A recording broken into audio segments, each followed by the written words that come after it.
Hey ho und let's go! Nach langer Zeit wieder mit Pizza Connection 3. Ja, das Let's Play ist tatsächlich noch nicht zu Ende, offiziell, denn es fehlt ja noch was. Und zwar habe ich ja schön im Titel 100% stehen, demnach muss ich sie auch erfüllen. Intern im Spiel gibt es zwar keine optionalen Dinge zu erfüllen, nur, ja, die Kampagne, fertig. Deswegen gab es ja nur die Steam Achievements. Und um die habe ich mich alle offscreen gekümmert. Es gab ja noch die Möglichkeit, das im Livestream zu machen. Ja, wie man sieht, hat es nicht wirklich geklappt. Aber dafür hier im Video. Ich habe alle offscreen gelöst und die kompliziertesten, die wir nicht im Let's Play gesehen haben, die kommen jetzt nochmal im Video vor. Plus, und das passt perfekt, nämlich ein neues Update. Wenn zukünftig noch mehr Updates kommen, natürlich zeige ich die auch, wobei die dann nicht mehr offiziell zum Let's Play gehören. Aber ich denke mal, ja. Passt schon, passt schon. So, fangen wir an. Mit was fangen wir denn an? Ich würde sagen, erstmal mit ein paar leichten Achievements, damit wir erstmal reinkommen. Guido Michelino oder so. Das mit 500 Pizzen backen. Ich hatte so bis zum Ende hin, ja, so 120. Ich denke, da waren 2 Achievements dabei, die auch eine bestimmte Anzahl Pizzas wollen. Oder Pizzen, wer es halt lieber mag. Ja, 500. Ich meine, wir haben sehr lange gezockt. Ich habe auch gefailt und musste neu anfangen. Also einige Pizzen habe ich auch offscreen gemacht. Und bin damit nicht auf 500 gekommen, weit nicht. Und wenn es euch genauso geht, ja, wie macht man das? Eigentlich, ja, relativ simpel. Ihr macht eine schöne Pizza. Oder auch nicht. Sieht ja sehr schön aus. Das sollten eigentlich Auge, Nase, Mund darstellen. Ist ja komplett in die Hose gegangen. Na gut. Und keine Ahnung, was die Tomaten darstellen sollten. So. Und zwar geben wir der Pizza einen schönen Namen.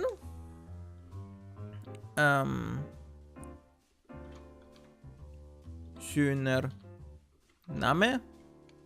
So. Und jetzt drücken wir auf Speichern. Dann speichern wir es. Im Rezeptbuch brauchen wir es ja nicht. Und es ist gespeichert. Jetzt haben wir eine Pizza mehr. Und das Schöne ist, wir müssen die Pizza nicht verändern. Denn jetzt heißt es Button Smashing. Einfach auf Speichern klicken.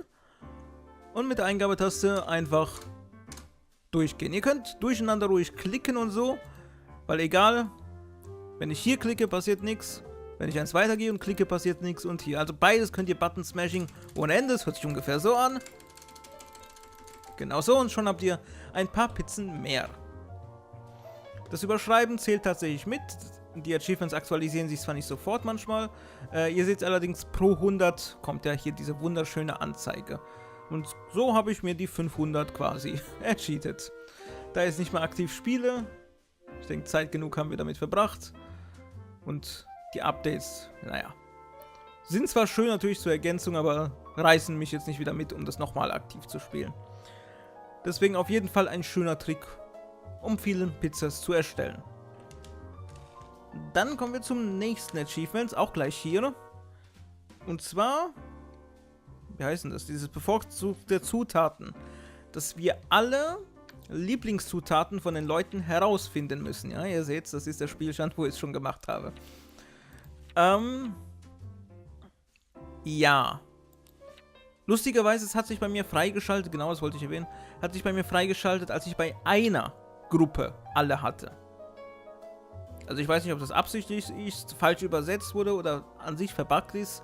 Wo der Fehler liegt, weiß ich nicht. Ja, auf jeden Fall, ja, stören tut es mich nicht. Ich habe trotzdem, wie gesagt, alle gemacht, wie ihr seht. Ach, da ist Fatman. Okay, kommen wir gleich zu ihm. Ich wusste, dass er irgendwo ist, aber ich wusste nicht, dass man scrollen kann, habe es gar nicht wahrgenommen. Egal.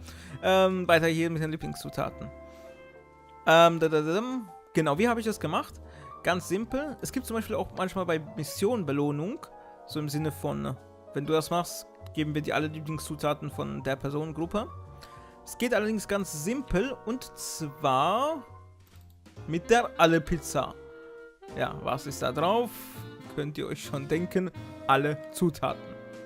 Ich habe alle Zutaten mit dem niedrigsten Grammwert gemacht, damit keiner sich großartig gestört fühlt. Wie ihr seht, gefallen tut sie keinem. Dann mache ich sie noch ein bisschen billig. Ich habe übrigens, ihr habt ja auch gesehen, ich habe irgendwie mit 1 Million. Also ich habe sowohl Geduld als auch Vermögen von den Leuten ganz hoch gesetzt. Also da habe ich absolut kein Problem. Deswegen kann ich so teuer machen, ohne dass sie sich beschweren. 120 war ja okay. Genau. Und jetzt aber, wie verkaufe ich die Pizza? Weil das Problem ist, wenn ich sie hinstelle, sie mögen sie immer noch nicht. Auch wenn da Bonsen vielleicht, ja. Aber alle anderen, auch wenn dieses Ding kommt, die kommen leider nicht in mein Restaurant. Für die Pizza. So, wie lösen wir das Ganze? Indem wir ein bisschen schummeln. Und zwar, soweit ich weiß, wurde das irgendwann mal gepatcht. Deswegen haben wir den Vorteil. Ihr seht zum Beispiel, diese Leute hier wollen jetzt in mein Restaurant hier gehen. So. Das heißt, die kommen fix. Die haben auch einen Sitzplatz schon. Also da ist alles fix. Die kommen nicht so wie in Pizza Connection 2. Erst vor die Tür und dann sehen sie keinen Platz und dann gehen sie, sondern sobald Daumen hoch ist, haben sie sich sozusagen schon Platz reserviert. Genau. Genau, und währenddessen einfach, danke, einfach die Menükarte bearbeiten. Und zwar alle Pizzen rausschmeißen, außer die Alle-Pizza. Ist echt so. Alle rausschmeißen, außer alle. Und dann sind sie gezwungen, wie gesagt, ich denke, das wurde gepatcht, das war ursprünglich nicht so, dass sie die Alle-Pizza nehmen. Und da alle Zutaten drauf sind, logischerweise, habe ich von diesen Personengruppen auch sofort auch ihre Lieblingszutaten. Weil sie können keine andere haben. Hier zum Beispiel Tourist wäre jetzt der Fall, Arbeiter und Teenager. Also ich hätte sofort 3 Stück drin. Was mache ich, wenn nicht alle herkommen? Zum einen mit Werbung kann ich sie natürlich irgendwo locken, irgendwo eine Werbetafel holen oder Maskottchen holen oder einfach mehrere Restaurants eröffnen. Das geht natürlich auch. Hier zum Beispiel habe ich auch eins. Da habe ich eins für die Studenten. Ich denke, die waren nicht so zahlreich, deswegen musste ich da ein bisschen in der Nähe kommen. Und hier mit den... eigentlich für die Arbeit habe ich es gedacht. Nee, für die für die Bonzen habe ich es eigentlich gemacht. Naja, auf jeden Fall, wie ihr seht, relativ leicht. Einfach eine Pizza mit allen machen. Auch wirklich darauf achten, dass alle Zutaten drauf sind. Bei mir kam eine Zutat aus Versehen nicht mit, weil ich mich verklickt habe. Und ich musste herausfinden in der ganzen Menge, welche Zutat fehlt. Das ist nicht ganz spaßig. Deswegen, ja. Genauso könnt ihr das erschummeln quasi auch. Aber wie gesagt, bei mir hat sich das Achievement bei einer Personengruppe schon aktiviert. Das kann auch bei euch so sein. So. Dann machen wir weiter. Ja, tatsächlich, ich gucke gerade auf meine Liste. Und wir machen weiter mit den neuen Updates.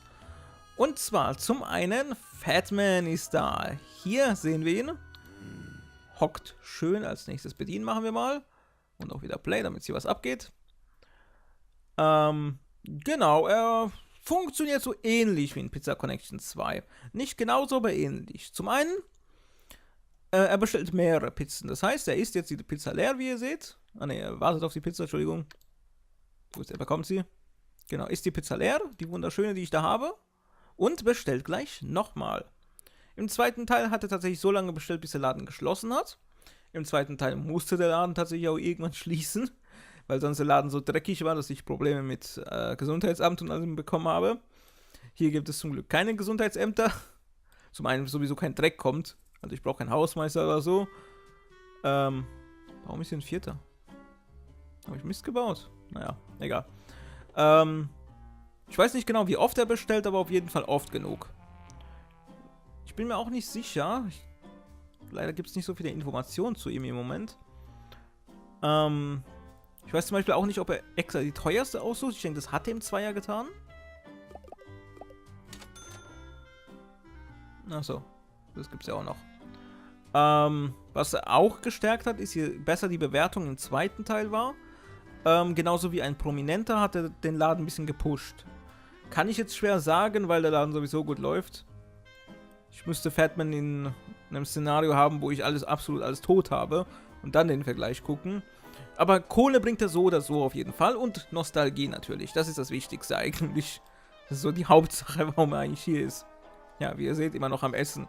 Also schon zum 3. Mal, denke ich. Die Bewertung auch relativ gut bei mir. Ich denke sogar besser zum Teil als alle anderen. Wobei ich nicht weiß, wie ich die hochpushen kann. Deswegen übrigens ist Werbung immer schlecht, wenn ich irgendwas mache. Wobei alle sagen, Preisbewertung ist gut. Klar, sie sind ja auch sehr reich alle. Aber wenn ich in die globale Werbung Preis mit einbringe, bringt das trotzdem Nachteile eher. Ich kann es mal probieren. Ne, Werbung wollte ich nicht, Forschung. Ich habe aber nicht alles angekreuzt. Das ist auch so ein kleiner Fehler, den haben sie immer noch nicht beseitigt. Wobei ich das noch nie gesehen habe. Ich wusste nur, es ist mit einer Sache. Hä? What the fuck, wie viele Dinger gibt es? Genau, das hier ist der Bug. Den haben sie immer noch nicht rausgenommen, aber Preisliste eigentlich sollte ja gut sein. Weil Preis mag jeder bei mir. Aber ist immer noch nicht. Das habe ich nie verstanden, warum das nicht richtig funktioniert. Aber na gut. Ich kriege ja, was ich möchte im Spiel, von daher alles gut. Genau, Fatman und noch etwas Neues gibt es und dafür bin ich, ja, schon dankbar. Hilft auf jeden Fall sehr. Und zwar gibt es hier in der Forschung etwas Neues, den Manager 1. Es gibt keinen zweiten, soweit ich weiß. Aber ich denke, alle haben Nummerierung. Lieferservice gibt es ja auch nur einen. Gemeinschaftsgeist auch nur eins. Und zwar der Manager. Es gibt keine Person wie im zweiten Teil, die da arbeitet. Was ich sowieso nie richtig kapiert habe. Warum? Weil ich meine, der hat er eigentlich nur in der Zeit, wo er gearbeitet hat, das reguliert? Ich denke nämlich nicht. Der hat immer alles reguliert, kann das sein? Weil zum Beispiel, wenn ich ihm die Arbeitszeitenkontrolle gegeben habe, dann hat er ja nicht nur die Arbeitszeiten, während er arbeitet, von den anderen kontrolliert, sondern alle. Und meistens zum Nachteil, deswegen habe ich ihm fast nie die Erlaubnis gegeben. Ja. Ja, alter Oma. Schön für dich. Deswegen, keine Ahnung, warum man Arbeitszeiten wart. Hier ist es, wie gesagt, keine Person, sondern einfach nur eine Schaltfläche. Manager einsetzen kann man hier anklicken. Man sieht das hier auch an diesem Symbol, dass ein Manager angestellt ist. Dass man sofort weiß, aha, da ist jemand aktiv. Und hier bei dem auch, seht ihr, ich denke, bei allen habe ich das gemacht. Ah ne, hier ist zum Beispiel keiner aktiv. Na gut, aber hier wieder. Gut, was kann man alles machen? Mindestzustand, Qualität der Zutaten kann man einstellen. Das kann man ja hier, wenn man im Lager ist. Minimal erlaubte Zutaten, allerdings nur so, wie sagt man, intervallmäßig. Das heißt, ich muss manuell sagen, alles, was unter 20% ist, soll jetzt rausfliegen und alles andere kann bleiben. Gut, war jetzt nicht, denke ich, dabei. Ein bisschen hoch sind ja alle. Aber das musste ich jedes Mal manuell machen. Und jetzt habe ich halt den Manager, der das quasi selbst erstellen darf. Lasse ich im Moment weg, wie ihr seht. Also ich habe es eigentlich in jedem Laden weggelassen. Weil das Problem ist, entweder bin ich noch relativ arm, das heißt, dann ist alles schlecht, weil alles noch schlechte Qualität hat. Dann soll er sich da gar nicht einmischen. Hier kann ich auch ganz ausschalten statt 0%. Geht auch. Oder ich bin so gut, dass es gar nicht schlecht wird. Also letztendlich brauche ich ihn dafür nicht. Zustand der Einrichtung, das ist sehr gut. Wenn man reich ist, vor allem so wie ich jetzt, dann will man sich mit so Kleinigkeiten nicht beschäftigen. Dann ist es natürlich gut, dass die Einrichtung kontrolliert wird von so einem Manager und regelmäßig auch repariert wird. Das ist super. Bei allen anderen Spielvarianten, wo man nicht so reich ist, ist es natürlich besser, das selbst zu machen, weil sonst, ja, kann es relativ teuer plötzlich werden und dann zuckt man vielleicht schon zusammen. Motivation der Angestellten ebenfalls. Ist natürlich ein bisschen blöd, wenn es ein, zwei Mal schlecht läuft oder irgendwas Neues gemacht hat oder so. Oder am Anfang, vor allem wenn man ein Restaurant öffnet. Ist natürlich ganz katastrophal. Deswegen ist es hier super, dass man das machen kann. Da muss man sich nicht selbst darum kümmern, weil man die Kosten sowieso tragen müsste, weil sonst kommt die ja nicht mehr hoch mit der Motivation. Und darum kümmert der Manager sich. Ist super Idee. Ein Punkt, den ich mir sehr wünschen würde, ist noch krankheitsmäßig. Das heißt, irgendwie weil Krankheit muss man immer noch selbst ein bisschen kontrollieren, sonst kommt es auch wieder durcheinander. Da wäre es schön, wenn man auch noch irgendwas hätte. Prozentual entweder nach Krankheit oder wie viele Angestellten gleichzeitig irgendwie krank gemeldet werden dürfen vom Manager. Das heißt nicht, dass alle gleichzeitig rausfliegen, aber auch so, dass immer noch irgendwas läuft. Versteht ihr? Also so in der Richtung hätte ich mir noch was gewünscht, weil Krankheit ist tatsächlich noch etwas sehr Nerviges hier in dem Spiel. Weil es kann plötzlich alle Läden treffen und ja, dann hat man sehr lang zu tun.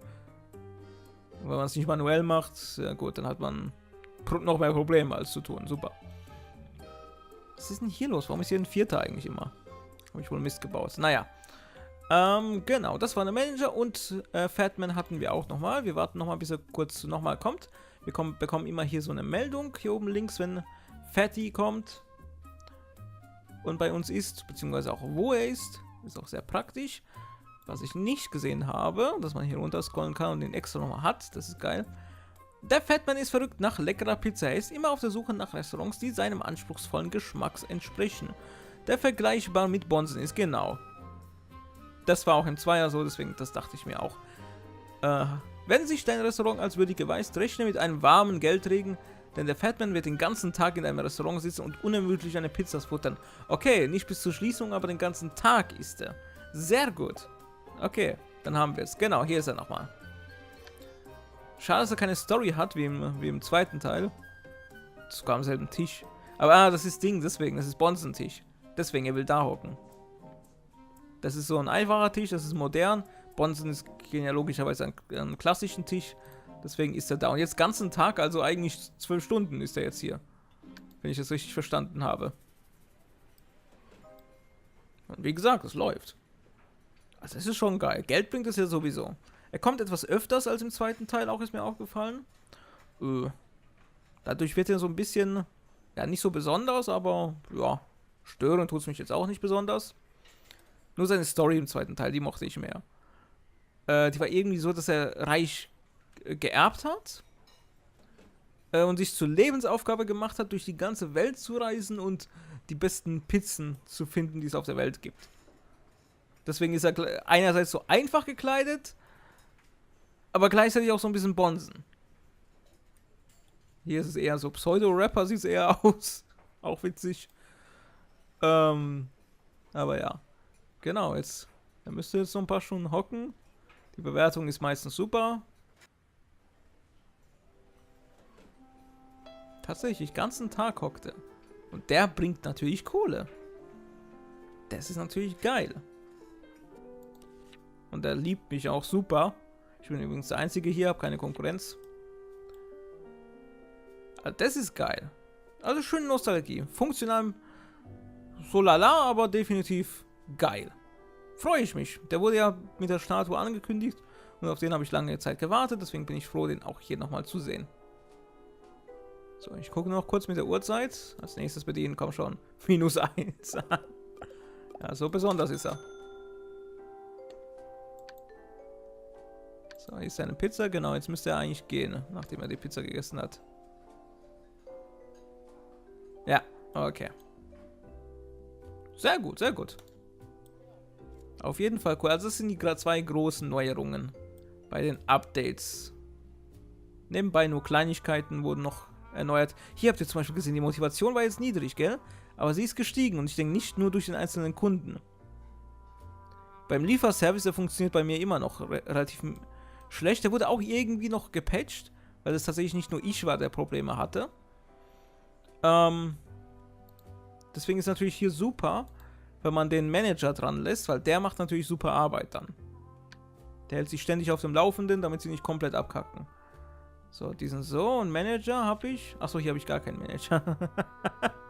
Zutaten, Einrichtung kannst du machen. So. Motivation, ein bisschen höher, komm schon. Wahrscheinlich, weil Lieferservice so oft abkackt. So, wann er genau eingreift, weiß ich jetzt nicht. Ah, sofort. Okay, alle haben sich beruhigt und das liegt wahrscheinlich nicht daran, dass Lieferdienst irgendwas hinbekommen hat. Deswegen, ja. Sind ein bisschen aufgestockt. Okay, gut. Sehr gut. Sehr, sehr gut. Dann würde ich sagen, machen wir weiter mit anderen Achievements. So, kommen wir weiter. Übrigens, mir ist aufgefallen, auch neue Ladebildschirme wurden hinzugefügt, damit es ein bisschen abwechslungsreicher wird. Und zwar, wo möchte ich hin eigentlich? Freies Spiel möchte ich. Hier übrigens habt ihr nochmal den Beweis gesehen. Tatsächlich Achievements alle 29 von 29. So, freies Spiel. Genau, da gehen wir als nächstes hin. Hier übrigens noch einmal Fatman aktivieren. Den muss man tatsächlich aktivieren. Der ist nicht standardmäßig im Spiel. Und der ist auch natürlich nicht in der Kampagne. Da ist es immer noch unbetroffen von ihm. Das heißt, nur im freien Spiel kann man ihn sehen. So, wir kommen zum Achievement. Mach es nicht umsonst. 10 Missionen muss man da machen. Ich dachte, damit sind die Missionen im Spiel gemeint, diese Briefe, die man bekommt. Und das hat mich ein bisschen geärgert, weil man die ein bisschen hier triggern muss. Das sind aber gar nicht die. Das sind die hier. Weil hier heißt es Ziele und ja. Ziele-Mission ist zwar ein Synonym, klar, aber dennoch bin ich jetzt nicht darauf gekommen. Na gut, auf jeden Fall, wie macht man das? Relativ leicht. Man sucht sich Immobilienmagnat aus, man sucht sich unlautere Machenschaften aus und man macht Werbetour. Das sind die leichtesten zu erfüllenden Missionen. Auch relativ tief lassen, damit es gut läuft. Wir holen uns irgendeinen Konkurrenten für die unlautere Machenschaften und Budget und Dingsbums einfach voll. Fertig. Damit hat sich das Ding erledigt, weil jetzt kann man 3 Ziele machen. Das ist jetzt die ausgewählte Anzahl an Restaurants, 3 Stück. Pachten, die kosten nur ein paar hundert, fertig. Hat man 3. Genauso wie Werbetour, 2 Stück schnell pachten. Hat man sofort, das heißt 2 Missionen sind sofort weg. Und unlautere Machenschaften, ja gut. Ein Dieb muss nur reinkommen und 2-mal attackieren, fertig. Also ist auch nicht besonders schwer. Ja. Deswegen 3 damit sind erledigt. Ich denke, ich habe sogar mehr gemacht im freien Spiel, aber die wurden nicht alle gezählt. Irgendwie. Aber auf jeden Fall, auch hier kam es mir komisch vor. Ich habe auch diese 3er-Variante benutzt, aber es wurden nicht alle 3 gezählt. Irgendwie ganz komisch, also ist auch ein bisschen verbuggt wieder das Achievement, aber auf jeden Fall letztendlich, selbst wenn es nur um 1 steigt, man hat es letztendlich. Weil die sind alles recht schnell, man startet das Spiel, geht rein, macht's und geht wieder raus und fängt genauso von vorne an. Wie gesagt, Geld und Forschung ganz hoch, mehr braucht man hier nicht, Stadt ist völlig egal, alles andere ist auch völlig egal. Ein Konkurrenten ist völlig egal wer und die Ziele, damit hat man's. So, zeige ich euch das einmal kurz. Und zwar holen wir uns... Stimme versagt, so bei Zeitpunkt mal wieder. Ja, langes Let's Playen. Nicht Let's Playen kann sowas auslösen. Hier haben wir ein Restaurant. Hier haben wir Nummer 2. Mamma Mia, ey, das mochte ich. Und, achso, hier ist keins mehr. Nummer 3. Damit haben wir das Ziel geschafft. Dann holen wir uns die Werbedinger. Da wir die Forschungsstufe ja sowieso auch haben, wie gesagt, auf volle Kanne alles, ist das relativ egal. Und wir können auch das schnell machen, dann ist das auch sofort erledigt. Und jetzt fehlt nur noch Sabotieren. Restaurant von ihm ist da. Ich habe ja 2 in der Nähe mir geholt. Hä? Habe ich Scheiße gebaut? Habe ich nicht Forschungsstufe auf Ding gesetzt? Warum ist vor allem auf 1? Was habe ich da für einen Müll gebaut? Na gut, hauen wir das Ding auf 3 raus. Ja.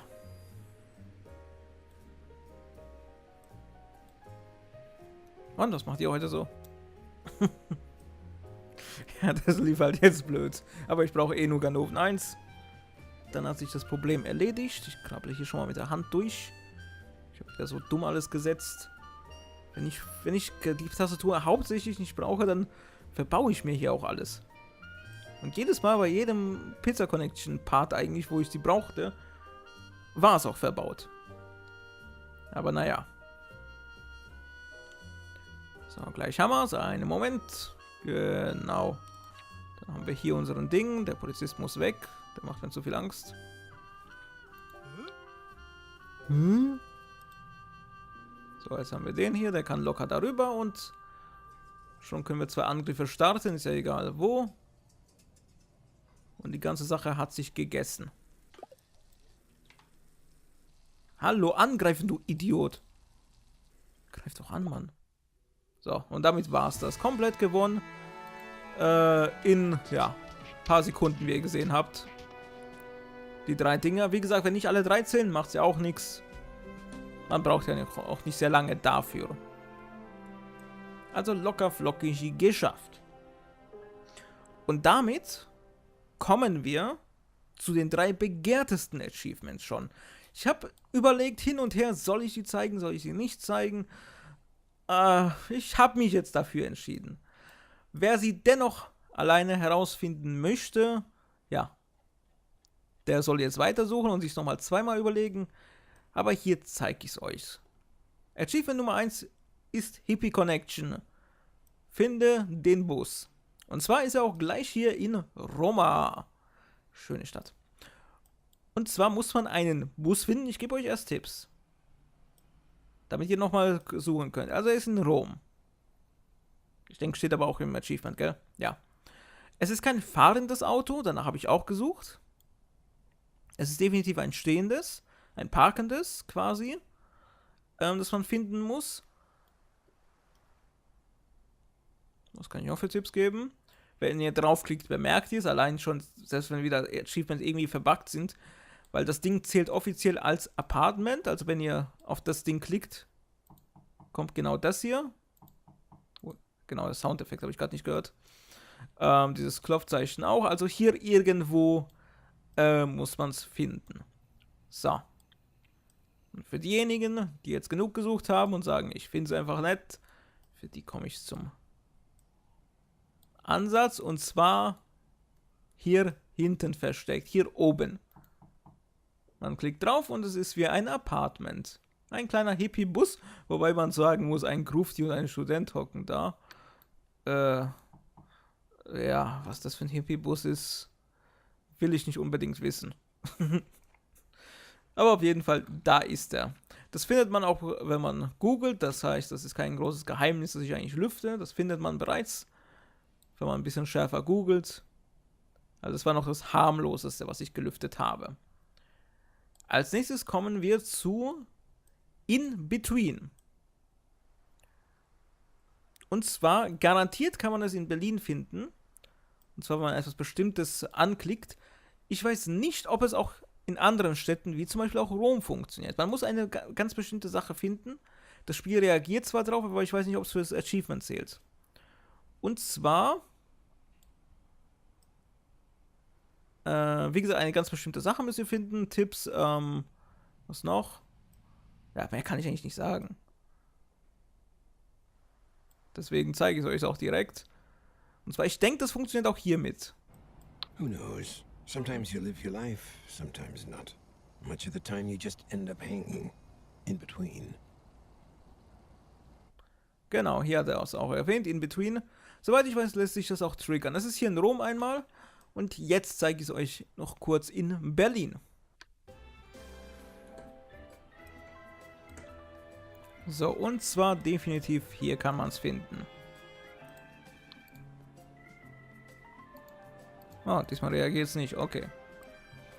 War es überhaupt hier? Na gut, aber auf jeden Fall, wenn man die Tafel hier anklickt, kommt das Achievement. Bei mir war es hier. Definitiv, hier kommt es raus. Nicht gerade schwer zu finden, weil man intuitiv, denke ich, die Dinger sich ansieht. Und durch dieses Geräusch.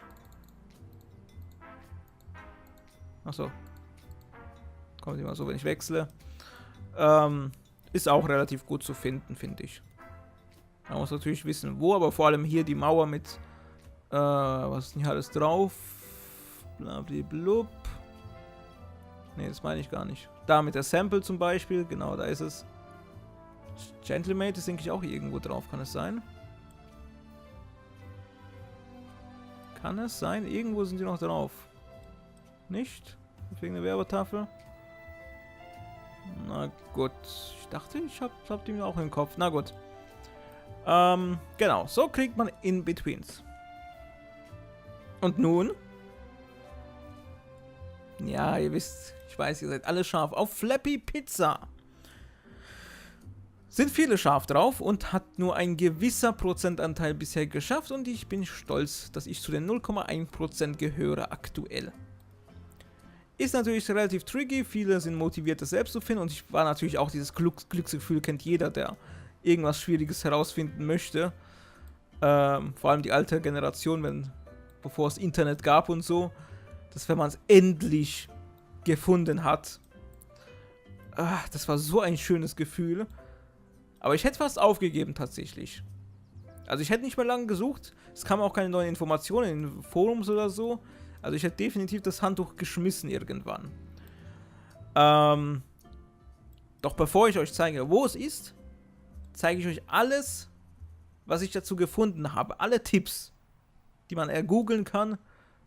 um herauszufinden, wo es sein könnte. So, und zwar kommen wir zu den Steam-Diskussionen, denn hier sind eigentlich alle Informationen. Außerhalb findet man nicht wirklich was zu dem jetzigen Zeitpunkt. Und zwar haben wir natürlich hier die Frage, hier zum Beispiel hat jemand eine Idee, wie man eine Flappy Pizza produziert? Ja, mein Freund, Flappy Pizza kannst du lange versuchen zu produzieren. Hier hat jemand die Idee, Flappy Pizza scheint irgendein Event zu sein. Erreiche 100 Punkte in Flappy Pizza, heißt es nämlich. Ja, da schließt er schon die Pizza-Macherei aus. Aber nein, es ist auch kein Event, an dem man mitmachen muss. Es ist dauerhaft erhältlich, definitiv. Also ihr müsst auf nichts warten. Ja, ist auch die Frage natürlich, ob das Achievement funktioniert, weil oft irgendwelche verbuggt sind. Ja, das ist definitiv möglich. Hier hat jemand die Theorie, dass Flappy Pizza Achievement einen Spielautomaten mit zu tun hat. Es geht um Flappy Pizza und es geht um Punkte. Also eine Art Flappy Bird mit Pizza. Das war tatsächlich auch meine größtmögliche Theorie. Und davor hatte ich so Angst, weil ich zum einen das Spiel sowieso nicht gefunden habe. Ewig habe ich gesucht. Und dann, wenn ich es gefunden hätte, dann wäre es ja nicht vorbei, sondern ich müsste 100 Punkte schaffen. Und wenn es keine vereinfachte Version wäre, dann gute Nacht. Damit kommen wir schon zum größten Tipp, den es eigentlich gibt, und zwar von den Entwicklern selbst in den Patch Notes. Und zwar Patch Note, was sind das? Ja, schaut selbst die Version, die ist vom 13. Juni 2018. Und trotzdem findet es ja kaum jemand, weil es keine genaue Beschreibung gibt. Ich nehme mal die deutsche Version und hier steht es, die Errungenschaft Flappy Pizza kann jetzt durch permanentes Klicken auf den Arcade-Automaten freigeschaltet werden, ohne dass der Arcade-Automaten abgewählt werden muss. Das ist für manche natürlich schon, haben gesagt, das ist so ein riesen Tipp, da findet es doch jeder. Nein. Ganz einfach nein. Ich habe es nicht so einfach gefunden. Aber ich war so froh zu lesen, man muss nur auf etwas klicken und nicht das Flappy Birds spielbar machen. Deswegen war ich sehr, sehr froh. Deswegen, es ist keine genaue Erklärung, wo es ist, wie es ist. Man muss nur auf etwas 100 Mal klicken. Und zwar auf einen Automaten. Da hatte ich ja auch die Theorie zum Teil und hatten wir auch schon bisher deswegen. Also in die Richtung ging schon die Theorie. Dann gab es natürlich die Theorie noch, dass der Arcade-Automaten frei im Ding steht, im Restaurant. Nein, definitiv damit nicht verwechseln, weil das kann man. Man könnte denken, es sind die Automaten im Restaurant, die man selbst in der Möblierung erstellen kann. Probiert es nicht, es ist nicht verbuggt damit, es hat nichts damit zu tun. Die im Restaurant, die man selbst bauen kann, einfach ignorieren. Auch bei der Konkurrenz oder so, das hat nichts damit zu tun, auf keinen Fall. Dann haben wir noch einen Tipp von den Entwicklern selbst. Und zwar, nicht alle Wege führen nach Rom. Ich denke, das ist auch schon unser letzter Tipp. Ja, mehr gibt's nicht. Ist natürlich auch ein gewisser großer Tipp. Das Problem ist, man kann es auf verschiedene Weise interpretieren. Hier meine Interpretationsmöglichkeiten, die ich hatte. Numero 1. Es ist nicht auf dem Festland, sondern einfach abgegrenzt vom Wasser. Numero 2.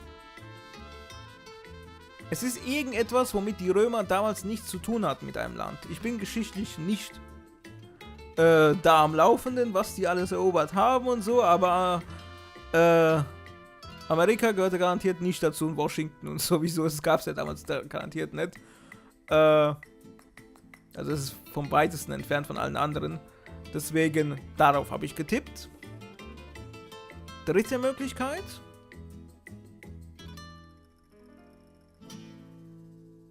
Genau, dritte Möglichkeit. Es hat mit der Kampagne zu tun, und zwar im Sinne von, man kommt durch die Kampagne nicht in diese Stadt rein. Wisst ihr, was ich meine? Also man kommt, ich weiß nicht, wie viel gibt es in Pizza Connection 3 Städte? 10 Stück? Und man kommt in der Kampagne nur in 8 Städte rein. Ich denke, ich sage lieber nichts, weil ich nicht genau weiß, welche Städte es sind.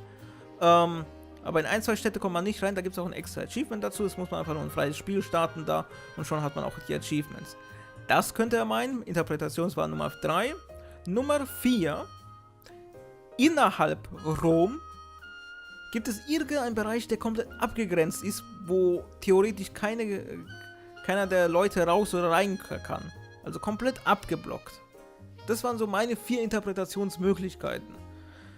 Ja, und wenn man alle 4 als wahrscheinlich annimmt, dann ist man genauso weit wie vor. Vor allem, dass man genau die Stadt weiß. Ja, finde es trotzdem. Es ist schwer. Sehr, sehr schwer.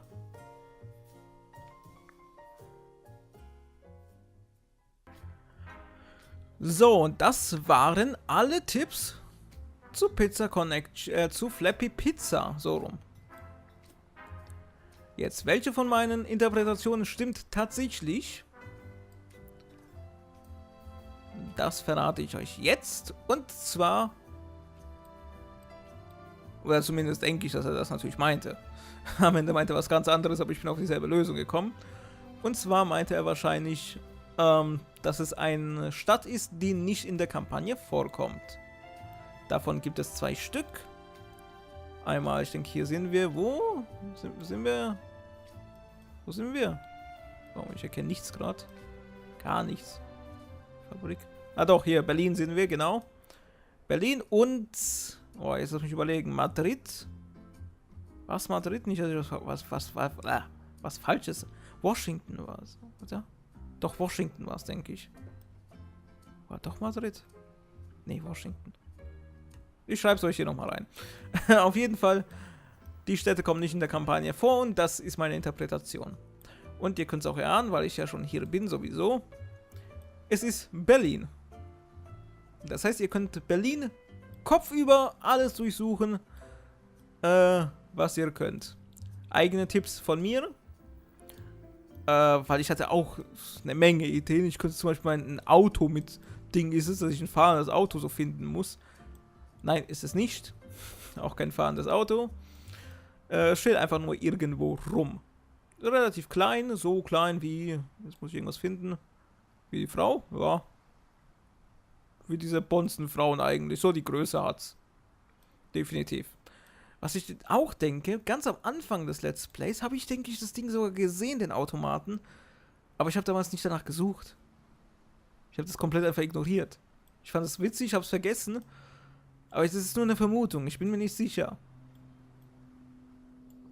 Also ihr könnt gerne die ganze Stadt durchsuchen. Jetzt habt ihr alle Tipps von mir, sowohl die es im Internet gibt, als auch meine eigenen. Damit könnt ihr alles durchsuchen. Selbstständig und herausfinden, wo der komische Automat ist. Falls ihr allerdings trotz den Tipps die ganze Stadt auf den Kopf gestellt habt und nichts gefunden habt, übrigens empfehle ich euch natürlich auch hier ruhig den da zu machen oder den da oder den da. Also ruhig aus mehreren Perspektiven zu sehen. Ich habe auch alles mal so durchsucht tatsächlich, ja. Ich habe so jeden Scheiß durchsucht. Weil ich dachte, vielleicht steht der in einem Fenster. Also ich habe wirklich jeden Mist durchgesucht. Es hilft auf jeden Fall, wenn ihr die Stadt mehrmals durchgeht. Also nicht einfach nur so standardmäßig, wie ist die Kamerastandard, so. Sondern wirklich, ja. Was? Ist die Karte so? Was? Ist sie doch gar nicht. So ist Standard doch. Naja. Auf jeden Fall, wie gesagt, dreht die Kamera, zoomt raus, probiert alles aus. So, und wenn ihr jetzt immer noch nichts gefunden habt, dann könnt ihr gern weiterschauen, weil dann hat sich, ja, findet die Suche sowieso Grenzen. Aktive Spieler hat Pizza Connection 3 ja sowieso nicht so viele. Es geht ja wahrscheinlich auch immer mehr zurück nach einiger Zeit. Und irgendwann, ja, bleibt das Achievement tot. Und ich will den Leuten nicht die Freude letztendlich nehmen. Ich habe genug Chancen gegeben, genug Tipps. Jetzt kommt die Antwort. Und zwar ist das ganz fies. Ganz, ganz fies. Bist du sicher, dass du nicht noch suchen möchtest? Such ruhig. Such. Okay, jetzt aber wirklich. Und zwar, man fängt hier ungefähr an, denke ich. So, man fängt ungefähr hier an. Ja, hier ungefähr fängt man an. Ungefähr, ich weiß nicht, ganz in der Ecke, nee, irgendwo im Restaurant sieht man es, gell, so. So, hier fängt man an. Oder hier, keine Ahnung, irgendwo. Und es ist sogar ganz in der Nähe. Es ist voll in der Nähe. Nein, ihr seht es auf dem Bildschirm nicht. Ihr braucht nicht Pause zu drücken. Ihr seht es nicht, aber es ist verdammt in der Nähe. Also jetzt habe ich es noch weiter eingegrenzt. Jetzt könnt ihr nochmal suchen.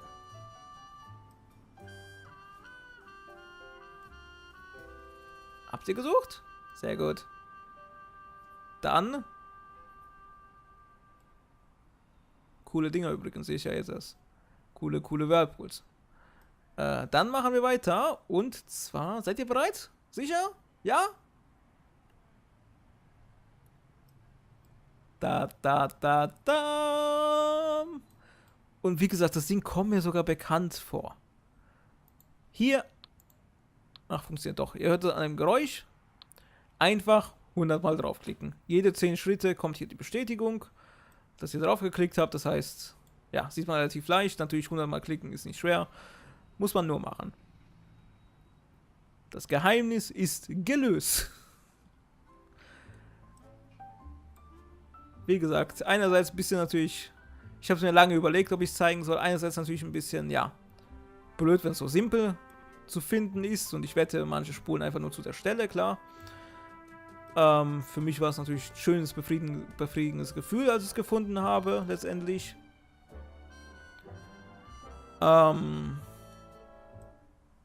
aber ich hätte es auch irgendwann aufgegeben und das Achievement wäre einfach tot gewesen. Für mich. Und das wäre natürlich blöd, wenn ich alle habe, außer eins. Ja.